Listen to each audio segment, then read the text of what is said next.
The wildlife death toll from the ongoing bushfire catastrophe is growing by the hour, stretching volunteer rescuers to breaking point. Koalas have been one of the hardest hit species, leaving them facing possible extinction along Australia's east coast.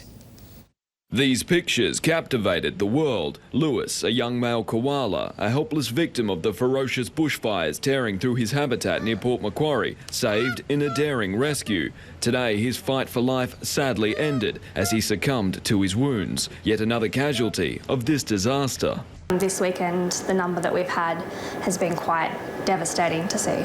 Only now are wildlife carers gaining access to firegrounds around Toowoomba, Jimna and Mount Barney, putting the RSPCA hospital and similar organisations under siege, with 11 koalas brought into Wacol over the last 3 days alone. The numbers of koalas that we're getting in this year compared to, say, 3 years ago is significantly higher. To help, the Dreamworld Wildlife Foundation has donated $50,000 to 2 volunteer rescue groups working in the fire zones. They're in dire straits, so we need to do something now, and hopefully this $50,000 goes towards supporting the people on the front line. Money may not be enough. The fires compounding years of drought, essentially leaving koalas functionally extinct. It's only November and usually it gets a lot worse over December and January, and so for it to be this bad in November is pretty scary. The future of the species may come to rely on the Genome Bank project here at Dreamworld, which is already fighting an uphill battle against widespread disease and habitat loss. It's a real collaboration